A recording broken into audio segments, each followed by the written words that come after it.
In a small diner, somewhere in rural America, the phone rings. The manager picks up. On the other end, a man introduces himself as a police officer and says that one of the restaurant's employees is suspected of theft. Since the matter is urgent, he asks the manager to search the employee himself, while promising to give detailed instructions over the phone. It all sounds very reasonable. You're helping a police officer and saving time. But within just a few minutes, what seemed like a perfectly legitimate request would spiral into cruel, humiliating, and deeply traumatizing events. This was the usual pattern of so-called strip search phone pranks that swept across America about 20 years ago. Many people think of prank calls as silly fun for bored teenagers with nothing better to do. But the employees of 69 different fast food restaurants across America don't see it that way. The voice on the other end of the line didn't sound like Bart Simpson playing a joke. It sounded more like the demands of a dangerous criminal holding hostages. The truth is, people are often capable of doing terrible things without realizing their responsibility, especially when the orders come from someone they believe has authority. History offers plenty of such examples, but today, we'll be talking not about history, but about what makes us obey blindly. Why does authority sometimes push us into foolish, even cruel behavior? And perhaps most importantly, how do you avoid becoming a puppet in the hands of a skilled manipulator?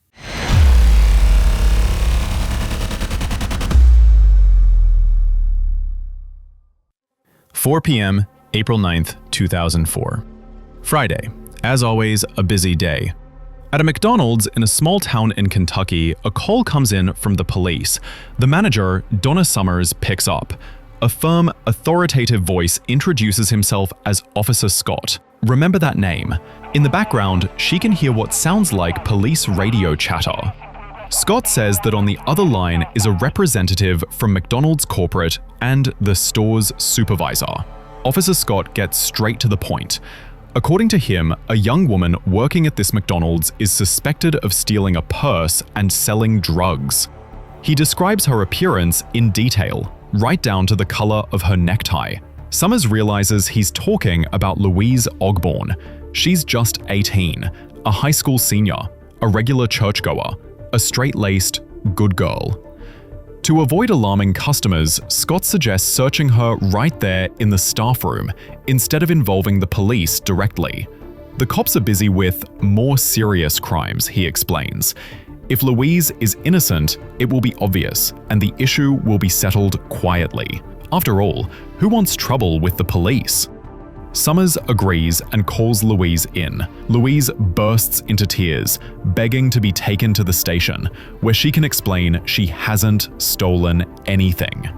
But authority takes over, and she follows her manager into the back room. There, Summers orders her to remove all her clothes, leaving only an apron. She bags up Louise's belongings and takes them out to her car. The officer on the phone told her they were evidence. For the next hour, the teenager is observed by 2 other people, another manager and a McDonald's cook. Neither questions the bizarre situation, as if this kind of thing were normal. The cook is even drawn into the search. Scott instructs him to take the apron away and describe Louise's body in detail. He refuses, angrily, and storms out, but still doesn't call the police. Summers notices his reaction, but for some reason, the officer's strange demands don't set off alarm bells.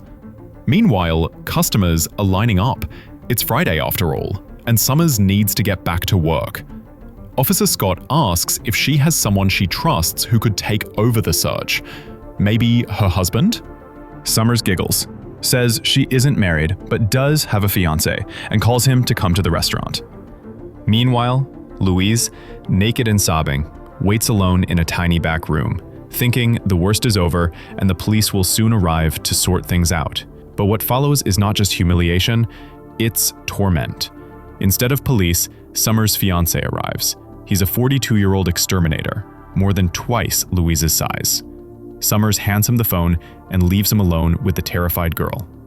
By all appearances, this man was a good Christian, a churchgoer on Sundays and a youth baseball coach the rest of the week. He had no criminal record. But to Scott, he's the perfect mark. The fiancé proves far more compliant than the cook.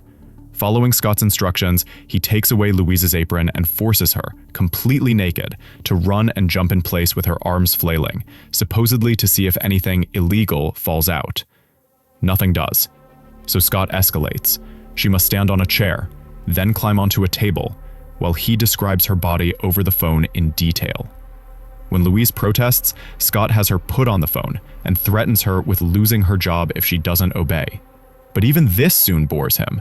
He orders the man to test her for drugs in the most degrading way possible. He forces the girl onto his lap and demands that he kiss her against her will. By this point, the man no longer needs coaxing. He strikes her when she resists, drawing blood. The torment goes on for an hour and a half.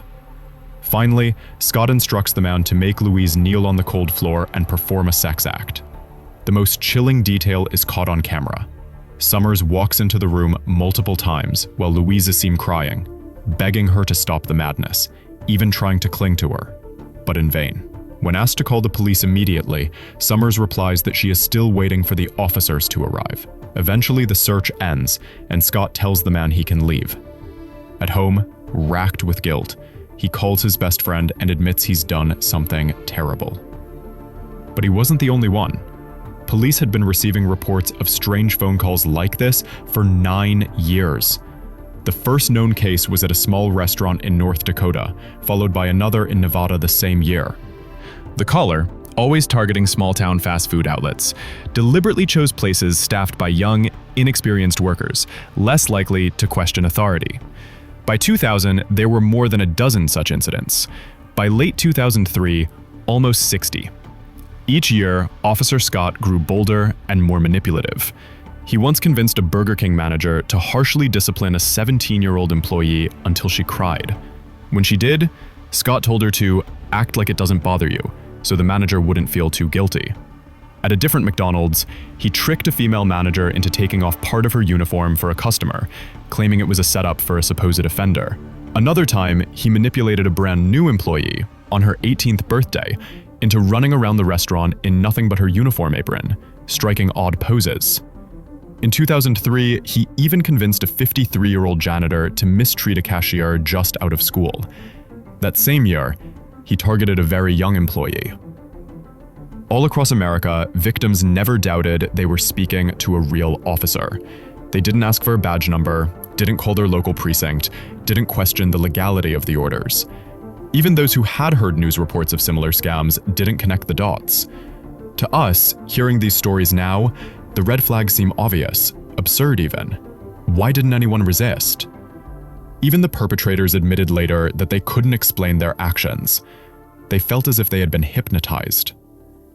That was exactly the effect the prankster relied on, exploiting the hidden vulnerabilities of the human mind.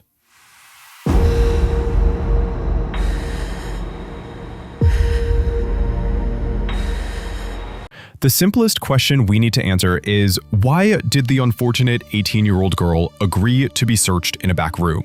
First, workplace hierarchy, her young age, and the risk of losing her job and getting blacklisted with bad references. When a senior manager says it has to be done, you may resist inside, but you still obey. Second, the manager tasked with the search was a woman. So when the girl was first told to undress, it felt more acceptable in the presence of someone of the same sex. Now, let's think about how such a situation was even possible. To start, we need to understand why the prankster pretended to be a law enforcement officer. The status of a police officer grants a person powers delegated by the state, and the state alone holds the exclusive right to use force against its citizens. This right is called the monopoly on violence. The famous sociologist Max Weber, probably the most quoted of them all, wrote that this is the defining trait of any state. Naturally, the police are part of that monopoly, but no social order can rest purely on coercion. People must also consent to be governed. This is the principle of legitimacy. If we believe that the orders of political authorities or anyone placed over us are justified, we will follow them. Studies show that a positive experience with the police increases their legitimacy in our eyes by almost 50%. And young fast food workers most likely had never been in trouble with the law.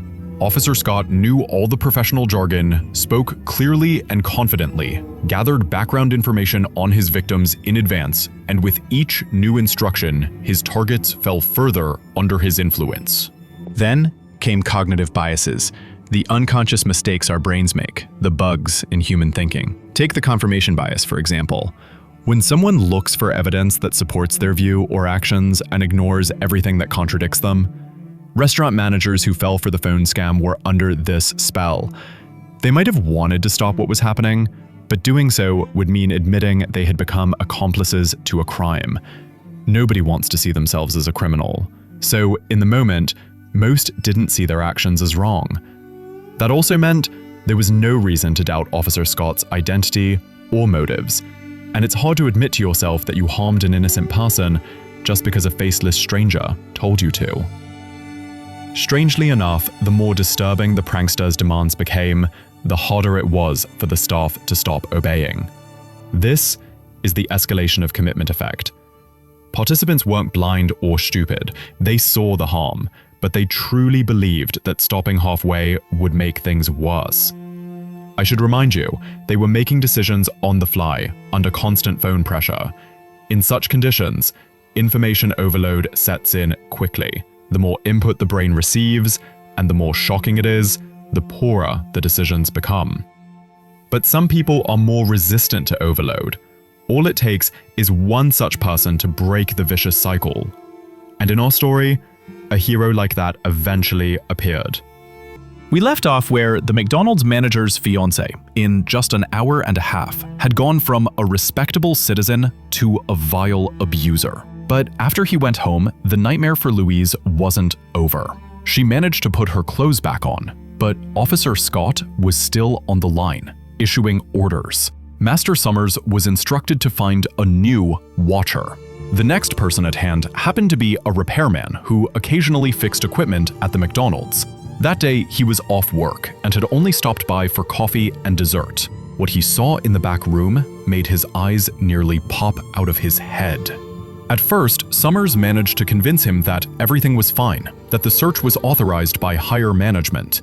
But the moment Officer Scott gave him his standard order to remove Louise's apron and describe her appearance, the repairman flatly refused.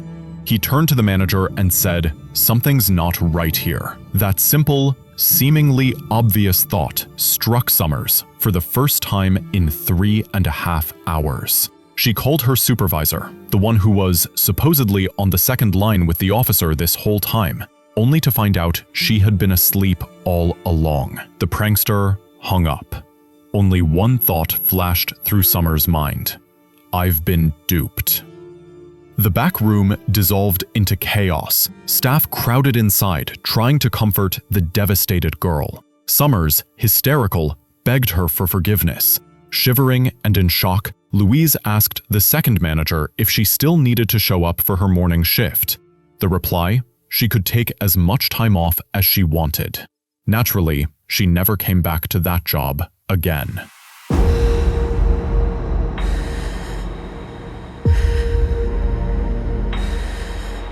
The nightmare was over, but the culprit still had to be caught. The police station was only a couple of kilometers from the McDonald's, so a real officer arrived within 5 minutes of the call. At first, he thought it might have been a prank by a rival restaurant, but he quickly learned about dozens of similar cases. Finding the person behind these cruel hoaxes proved much harder. The call couldn't be traced right away. It came from a non-existent number tied to a prepaid phone card. Investigators had already established that Officer Scott had been calling from Panama City, Florida, but no one had gone further than that. One detective suspected the card had been purchased at a Walmart, and there were at least 3 in the area. He pulled surveillance footage from all 3 stores dated April 9th and cross-referenced it with transaction records. Sure enough, someone had bought a calling card just hours before the McDonald's call. Meanwhile, another investigator stumbled onto the same trail while looking into a series of bizarre pranks in Boston. On that day alone, the scammer had called 4 different Wendy's locations and appeared to have purchased another card at a different Walmart. The footage in both cases showed the same man, a white male, 35 to 40 years old, slicked back black hair, glasses, and a black jacket with small white lettering. The police quickly flew to Panama City and discovered that the jacket was part of a local security company's uniform. The company confirmed that it matched one of their employees, a married father of 5 named David Stewart. At first, Stewart denied everything, even buying phone cards. But during a search, police found a card in his possession linked to calls made to 9 restaurants, including the one where Summers had obeyed Officer Scott. They also found job applications for police work, piles of law enforcement magazines, multiple sets of uniforms, weapons, and a holster. The prankster had desperately wanted to be a cop, so much so that he committed horrific acts just to feel a sense of absolute power. But soon enough, Stewart himself was trembling in front of real officers. He was charged with 4 crimes: solicitation of rape, impersonating a police officer, solicitation of sexual abuse, and unlawful imprisonment. The first 2 charges alone carried up to 15 years in prison. Did he serve the full sentence or get out early? Neither. Stewart was released on $100,000 bail and later acquitted due to insufficient direct evidence, such as a confirmed voice recording. Nevertheless, the strange calls stopped after his arrest. For Louise, that night left permanent scars. She sued McDonald's and her manager, Donna Summers. The company agreed to pay her $1.1 million, while Summers received a 1-year suspended sentence and $400,000 in damages from the restaurant. The second manager was simply transferred to another location. The fiancé abuser got the harshest outcome: 5 years in prison. In the end, most of those involved escaped serious consequences. There was no clear consensus on what caused the tragedy. 2 main theories emerged. First, that fast food employees were conditioned to obey orders without question. Second, that they simply didn't know about the hoax and failed to recognize the deception. But honestly, both explanations sound like attempts to avoid a darker, more uncomfortable truth. In this story, anyone could have been the victim.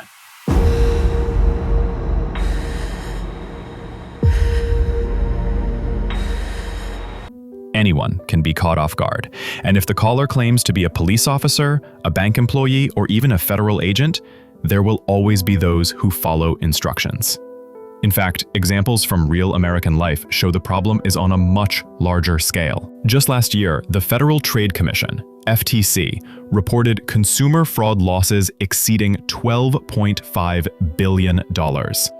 Of that, nearly $3 billion came from so-called imposter scams, where criminals impersonated government officials or company staff. And that's only the tip of the iceberg. Surveys show that over 56 million Americans faced scam calls or texts within a single year. The median loss in such cases is about $1,500. Seniors are especially vulnerable. Incidents where retirees lost $10,000 or more have more than quadrupled in recent years. Headlines are full of tragic stories. In Santa Rosa, California, for example, an 84-year-old woman lost over $600,000 to scammers posing as federal agents and bankers, threatening her with arrest unless she transferred money for protection. Awareness alone often isn't enough. Most people know about phone scams and have heard of the tactics, yet many still fall for them. But here's an important detail: not everyone falls for it. Let's briefly return to the story of Officer Scott. We know of 69 successful pranks on fast food workers, but what we don't know is how many total attempts there were. Based on phone logs, for every successful call, there were up to 10 failed ones, meaning there could have been over 1,000 attempts in 9 years. And in the vast majority of cases, the prankster walked away empty-handed. So maybe people aren't as easy to manipulate as it sometimes seems. Those who believe otherwise usually point to two famous psychological experiments. The first is Stanley Milgram's obedience experiment. Participants were instructed to administer electric shocks to others for wrong answers in a memory test. The shock generator had a scale from 15 to 450 volts, and 450 volts can kill a person.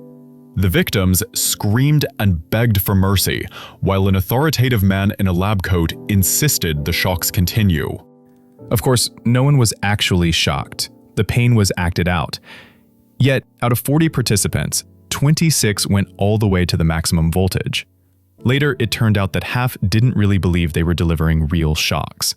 Some suspected Milgram just wanted to see whether ordinary Americans could behave like Nazis during the Holocaust. At the time, the trial of Adolf Eichmann was unfolding in Jerusalem. We mentioned him before in our video about Mossad. But context mattered. When instructions were given by phone, only 1 in 5 participants went to the end. When physical contact was required, only about a third complied. Both details are directly relevant to our story. The second experiment is the infamous Stanford Prison Experiment. Volunteers were split into guards and prisoners in a mock prison. Prisoners suffered humiliations, forced to sleep on the floor, urinate in buckets, fight each other, even sprayed with fire extinguishers. Some tried to rebel, like in a real prison, but only 2 out of 24 participants actually quit. The rest endured. None of the guards refused to carry out orders, though only about a third displayed real sadism. As for the prisoners, critics argue many tolerated the abuse out of fear they'd lose the promised payment, worth about $1,500 today.